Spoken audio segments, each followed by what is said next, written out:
Delta Whiskey, Mexico Zero Romeo Delta Whiskey. Romeo Delta.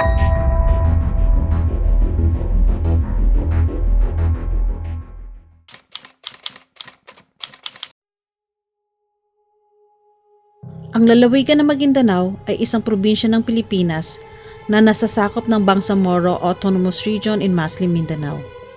Ang Maguindanao ay may reputasyon sa pagiging hotspot sa karahasan na may kaugnayan sa eleksyon. Ang probinsya na parte ng Autonomous Region of Muslim Mindanao ay kilala sa pagkakaroon ng mga warlords na mayroong mga private armies na nanghaharas ng mga botante at mga politiko. Ang mga ampatuan ay kilalang mga warlords sa Maguindanao. Sila ay mayroong mga private armies na umaabot ng 5,000 katao. Ito ay kinabibilangan ng mga pulis at mga militar. Sinasabing ang mga ito ay naiuugnay sa mga patayan, pagkidnap, pangre-rape at pag-abuso sa karapatang pantao ng mga mamamayan sa nasabing probinsya. Ang mga ampatuan ay mga prominenteng pamilya na nagpapalakad sa Maguindanao simula pa noong 2001. Sila ay kinatatakutan ng marami. Unang nakilala si Andal Ampatuan Sr. nang italaga siya ni dating Pangulong Corazon Aquino bilang officer in charge sa Magonoy noong 1986. Ito ay matapos ang People Power Revolution. Nang panahon na iyon, nang maluklok si Cory Aquino sa pwesto, ay pinalitan niya lahat ang mga locally elected officials ng officers in charge. Pero sa bayan ng Magonoy ay iba ang nangyari. Ang matandang mayor noon na si Pinagayaw Ampatuan ay pinalitan ng kanyang vice mayor na si Andal Ampatuan Sr. Taong 1988 nang manalo sa lokal na halalan si Andal Sr. at ito ay naupo bilang mayor ng 10 taon.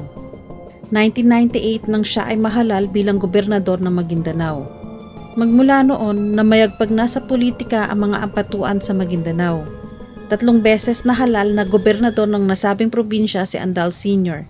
18 bayan sa Maguindanao ay pinamumunuan ng mga ampatuan. Kilalang kaalyado ni dating Presidente Gloria Macapagal Arroyo si Andal Sr. Kaya nang tumakbo sa pagkapresidente si Arroyo noong 2004, nakuha nito ang 69% na boto ng Maguindanao. Malaking bagay sa pagkapanalo ni Arroyo bilang presidente ng bansa. Dahil dito, ang gobyerno ni Arroyo ay naging mabuti sa mga ampatuan. Ang pondo para sa rehiyon ay madaling naibibigay. Taong 2006, si Arroyo ay nag-issue ng executive order para gawing legal ang mga private armies para tumulong sa pakikipaglaban sa mga rebeldeng Muslim sa Maguindanao. Ang mga private armies ng mga ampatuan ay naging lehitimo at ito ay nakatulong sa kanila upang makontrol ang kanilang probinsya. Ang kapalit naman nito ay ang pagtulong ng mga ampatuan sa mga election campaigns ni Arroyo. Ang mga preparasyon para sa darating na 2010 presidential elections ay umiinit na. Dahil 3 beses lamang pwedeng tumakbo ang isang opisyal sa parehong posisyon, si Andal Sr. ay hindi na maaaring tumakbo muli sa pagkagobernador. Kaya ang anak niyang si Andal Jr. ang inihahanda ng kanilang kampo para pumalit sa kanya. Samantala, si Ismael Toto Mangudadatu ay nagpaplano ding tumakbo sa pagkagobernador sa probinsya ng Maguindanao. Ang mga Mangudadatu ay prominente din sa larangan ng politika sa Maguindanao.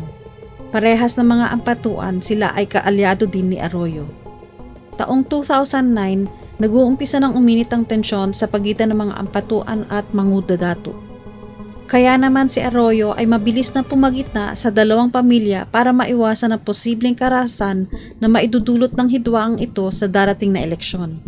Nagkaroon din sila ng pagpupulong kung saan napagkasundoan na magkabilang panig na hindi tatakbo si Mangudadatu sa parehong posisyong tatakbuhan ni Ampatuan Jr. Ngunit sa lungat sa napagkasundoan, napagdesisyonan ni Ismael Toto Mangudadatu na siya ay magpapatuloy sa paghahain ng kanyang kandidatura at kanyang lalabanan sa pagkagobernador si Andal Jr. Hindi ito nagustuhan ng mga ampatuan at muling tumaas ang tensyon sa pagitan ng dalawang partido. Sinabi ni Mangudadatu na siya ay nakatanggap ng pagbabanta sa kanyang buhay. Sinabihan daw siya di umano ng mga ito na siya ay tatadtadin pag siya ay naghain ng kanyang kandidatura. Dahilan upang humingi ng proteksyon si Mangudadatu sa Philippine National Police at Armed Forces of the Philippines, pero siya ay tinanggihan ng mga ito. Sa kanyang desperasyon, bumaling sa media si Mangudadatu para humingi ng tulong. Naisip niya na kung may media na manonood sa paghahain niya ng kandidatura, maaaring walang gawin ang mga ampatuan. Nagbago din ang plano ni Mangudadatu. Hindi na siya ang personal na pupunta sa COMELEC. Sa halip, naisip niya na ang kanyang asawa at 2 kapatid na babae, pati na rin ang tiyahin, ang siyang paghahainin niya ng kanyang Certificate of Candidacy. Umaasa siya sa kanilang Islamic tradition na ang mga kababaihan ay iginagalang at hindi dapat sinasaktan. Umaga noong November 23, 2009, isang grupo ng mga journalist ang nagtipon sa tahanan ni Kadafe Mangudadatu. Ito ay kapatid ni Ismael Toto Mangudadatu. Ang mga journalist na ito ay naroroon para samahan ng mga Mangudadatu at kanilang grupo. Ganap na alas 9 ng umaga, ang convoy ng 6 na sasakyan lulan ng mga journalists, reporters, photographers, abogado at mga kaanak ni Toto Mangudadatu ay nilisan ng buluan para maghain ng Certificate of Candidacy sa bayan ng Sharif Adwak. Ang convoy na ito ay kinabibilangan ng 4 na Toyota Grandis vans na pag-aari ng mga Mangudadatu at 2 sasakyan ng media ng Mitsubishi Pajero at Mitsubishi L300 van. Mayroon ding 2 sasakyan na nagbabiyahe sa parehong kalsada ng mga oras na iyon, isang Toyota Vios at isang Tamaraw FX. Ang mga ito ay nagkataong nakasunod sa nasabing convoy.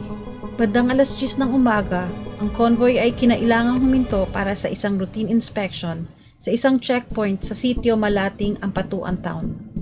Maya-maya lang ay mahigit 10 sasakyan ang nagdatingan lulan ng mga armadong mga kalalakihan at pumaligid sa convoy.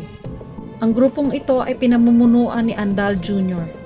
Tinutukan ng mga kalalakihang ito ang mga pulis na tumatao sa checkpoint at sinabihan silang huwag makialam sa kanilang mga gagawin. Nang mga oras na ito ay kausap ni Gigi Mangudadatu ang asawa na si Toto sa telepono. Ikinukwento niya kay Toto ang kasalukuyang nangyayari sa kanila. Maya-maya lang ay binuksan ni Andal Jr. ang sasakyan kung saan naroroon si Gigi at hinablot ang telepono mula dito sabay sampal. Doon na naputol ang usapan ni Gigi at Toto Mangudadatu. Ito na din ang huling beses na nakausap ni Toto ang kanyang asawa. Ang ika-6 na sasakyan na kasama sa convoy ay nagkaproblema sa makina, kaya sila ay naiwan sa malayo.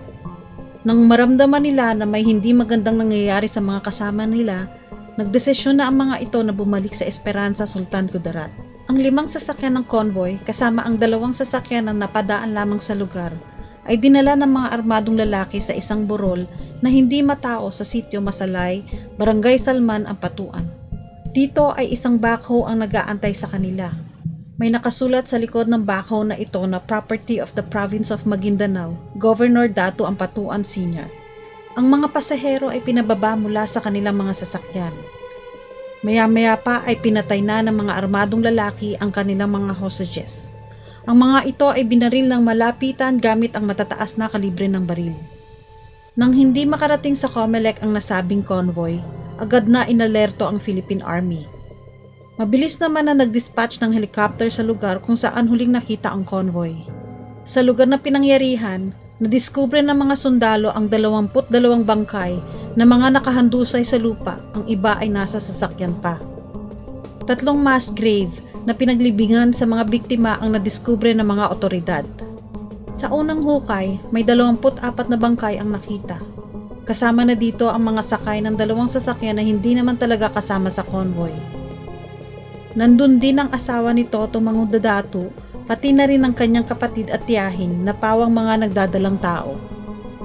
Sa ikalawang hukay, 6 na bangkay ang nakita pati na din ang 3 sasakyan na Vios, L300 at Tamaraw FX. Sa ikatlong hukay, 5 bangkay naman ang nakita. Napag-alaman na nang idispatch siya ang helicopter, namataan sa lugar ang backhoe na kasalukuyang naghuhukay, pero ito ay biglang huminto at ang operator ay mabilis na tumakas. Sa kabuuan, 58 katao ang namatay, 32 sa kanila ay mga journalists. Ang bigat ng pangyayari sa Maguindanao ay gumulantang hindi lamang sa Pilipinas ngunit sa buong mundo na rin. Agad nabansagan ng Pilipinas na world's most dangerous place for journalists. Kalaunan, napag-alaman na 3 sa mga kababaihang biktima ang nirape muna bago pinatay. Halos lahat sa mga babaeng napaslang ay binaril sa maselang bahagi ng kanilang katawan. Marami naman sa mga journalist na biktima ang nabaril sa muka, kaya mahirap mamukhaan ng mga ito para sa pagkakakilanlan. Kinabukasan, matapos ang karumal-dumal na massacre, agad naman nagdeklara si President Arroyo ng state of emergency sa Maguindanao.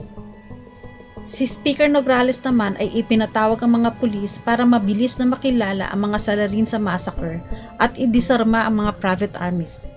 Ang Department of Justice naman ay gumawa ng panel of special prosecutors para hawakan ang kasong ito. November 26, sa gitna ng pagkondena ng buong mundo, kinumbinse ni Presidential Advisor Jesus Dureza ang mga ampatuan na isuko si Andal Jr. Siya ay dinakip ng walang posas at dinala sa General Santos kung saan siya ay sumailalim sa inquest proceedings na isinagawa ni Acting Justice Secretary Agnes de Venadera. Sa kanyang kulungan sa NBI, itinanggi ni Andal Jr. ang lahat ng mga akusasyon sa kanya. Imbis ay isinisi niya sa MILF ang hindi makataong sinapit ng mga biktima. December 3, sa pinagsanib na puwersa ng mga militar at kapulisan, sinalakay nila ang mansyon ng mga ampatuan.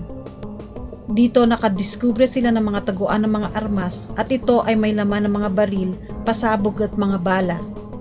Ang mga armas na kanilang nadiskubre ay sapat para armahan ng 2 batalyon. Ang walang katapusang supply ng mga bala, mga pasabog at gamit sa paggawa ng bomba na kanilang natagpuan ay may mga marka ng AFP.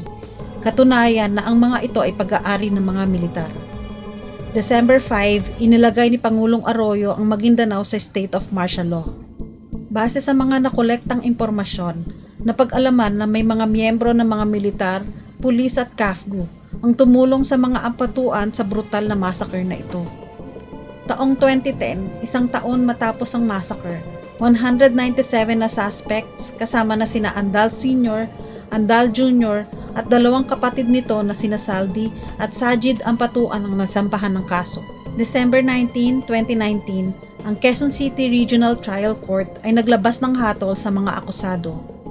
28 katao ang nahatulang guilty para sa 57 counts of murder. Nasintensyahan sila ng reclusion perpetua o 40 years na taong pagkakabilanggo ng walang parole. Dapat sana ay 58 counts ito, pero dahil may isang pangbiktima ang hindi pa din nahahanap ang katawan, naging 57 counts na lamang. Ang desisyon na isinulat ni Judge Jocelyn Solis Reyes ay naghatol din sa 15 katao ng 6 hanggang 10 taong pagkakabilanggo dahil sa pagiging accessories to the crime. 56 na akusado kasama na si Sajid Ampatuan na kapatid ni Andal Jr. at Saldi ay napawalang sala. 11 sa mga akusado naman ang pinakawalan dahil ang mga ito ay nakapagpiyansa. 8 ang napakawalan dahil na-dismiss ang kanilang kaso. 8 naman sa mga akusado ang namatay habang dinidinig ang kaso. Kasama na dito si Andal Ampatuan Sr. na namatay sa sakit na liver cancer sa National Kidney and Transplant Institute noong 2015. Matapos ang 10 taon, 80 sa 197 na suspect ang malaya pa. Kasama na ang 12 miyembro ng pamilya Ampatuan na siyang ikinabahala ng mga witness at pati na din ng mga pamilya ng mga biktima. Taong 2022, sa 80 akusado na nakalalaya, may 8 ang nahuli. At isa sa kanila ang napatay ng mga pulis habang ito ay pinagsisilbihan ng warrant. Samantala, ibinunyag nito Tumangud Dadato na siya ay inalok ng 100 million pesos para lang iurong niya ang kaso laban sa mga akusado na pumatay sa 58 katao kasama na ang kanyang asawa, kapatid at tiyahin. Ang Ampatuan Massacre ay isa sa pinakamadilim na araw sa kasaysayan ng Pilipinas. Ito ay hindi makakalimutan ng mga Pilipino. Binansagan din ng massacre na ito na single worst attack on journalists in the world.